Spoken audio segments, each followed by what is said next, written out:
Alright, so I'm just going to do a quick review for this week's Raw here. So we had Rollins and Ambrose coming out for a segment here, and still so much drama, so much just confusion wrapped around this. I mean, one week Rollins wants to reform the Shield, 2/3 of the Shield, by the way, and then another week Ambrose does, and then Rollins back and forth back. I mean, come on, guys, let's get to the fucking storyline here.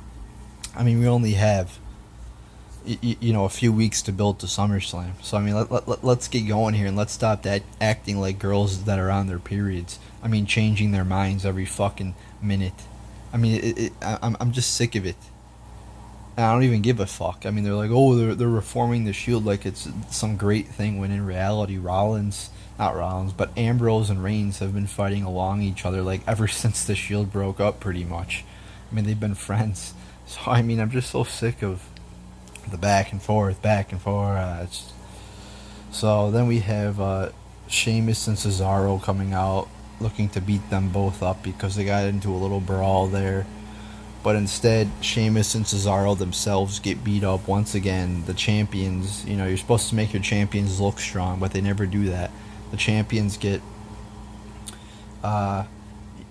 their ass kicked again, and then Rollins and Ambrose do the little fist shield thing, which is people are cheering. Oh, how great is this? Like, it's not even that special, guys. I mean, don't get a boner over this.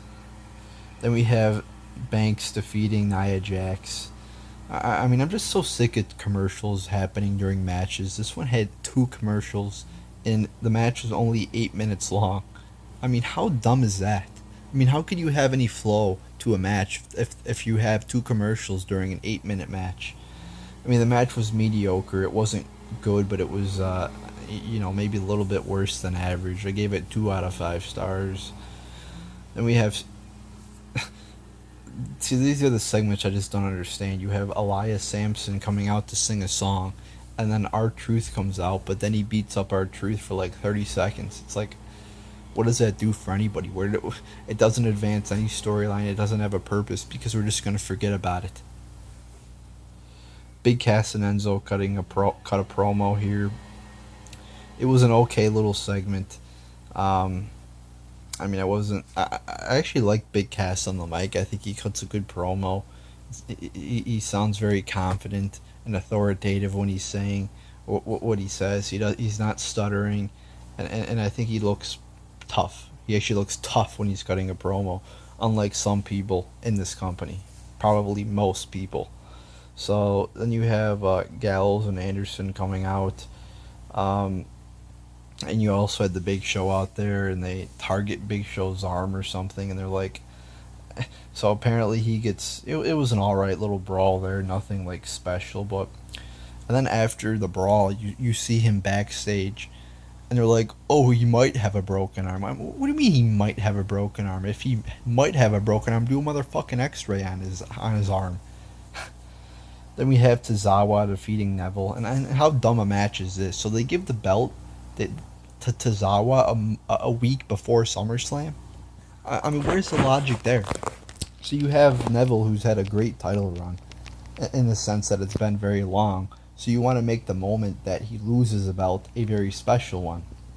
Instead, they make it just a random match made that day on Raw, a week before SummerSlam. I mean, where is the logic there? So instead of waiting until SummerSlam to have the belt changed, and it would have been a way better moment, they do it on the Raw before SummerSlam. How fucking retarded is that?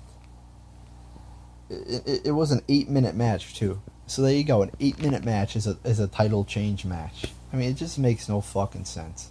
You figure on a 3-hour show they could give, more than 8 minutes to the match that changes, the hands of the Cruiserweight title. And it's not like there was much drama in this match. There wasn't, like moments where, somebody hits their finisher and you don't expect them to kick out it, but they do.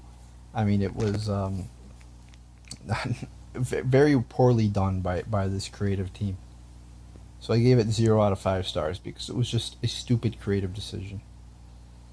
And speaking of another stupid creative decision, you have Bray Wyatt defeating Balor.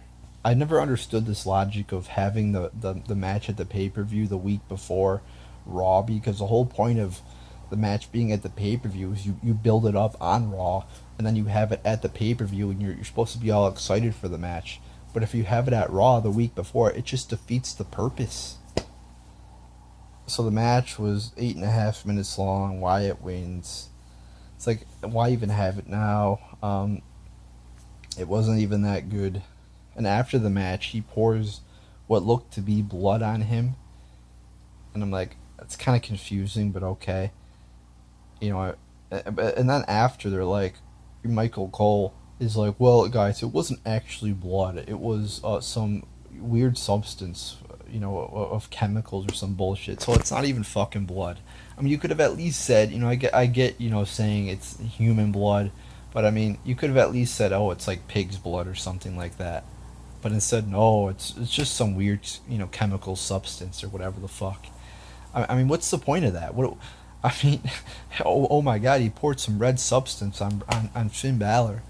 Like they're like, oh, he's so embarrassed. Like, what? I mean, it's a fucking red substance. Who the fuck cares? So that was just poorly done. I mean, I thought they could have done that way better. So I gave that 0 out of 5 stars as well. Then we have Mickey James defeating Emma in just a pointless short Divas match. I mean, the whole Emmalina. Remember how much effort they put into building up this Emma character? Months and months of vignettes wasted.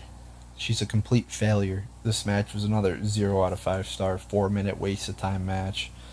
Then we have the Hardys and Jason Jordan defeating the Miz Taraj. Just a boring 6-man tag match like every 6-man tag match is. Starts off slow, then picks up at the last minute. This one, same thing. Gave it a half star out of 5. Then you get your main event, so you have Heyman coming out to cut a promo. I mean, it was alright. Alright little promo there. And then you had the other 3 men coming out. Samoa Joe, Roman Reigns, and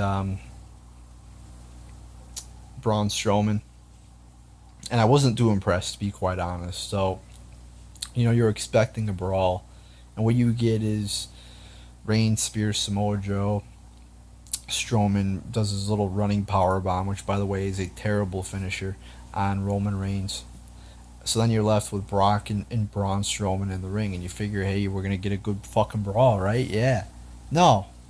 They get like 2 punches each on each other, and then everybody's breaking them up. I mean, there was more action with the 2 men beating up security guards than actually fighting amongst themselves. I mean, again, very poorly done. It would have been cool to see some brawl, Lesnar F5ing Braun Strowman or putting him through a table or something to make you excited for the match, but it was like, no, it was just, the whole fucking ending was security guards holding them 2 back. I mean, poorly done.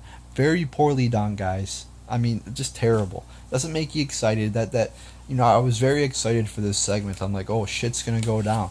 And another thing they failed to do, I mean, at least Brock's been there for the last 3 weeks, but a thing they failed to do is put Brock in segments with people who were actually in their Fatal 4-Way match. Like, last week he was on with Miz TV. Like, why is he talking with Miz TV? He should be talking with Reigns, Strowman, and the other, whoever the fuck the other person is. It's losing me right now. And then the week before that, he was cutting a promo with Kurt Angle. I mean, why is he cutting promos with these guys when he's not wrestling them? He should be doing shit with guys he's actually going to be in the ring with. And now he's finally in the ring with them, and he lands like 2 punches, and that's it. I mean, pretty pathetic. So there you go. There's your Raw review.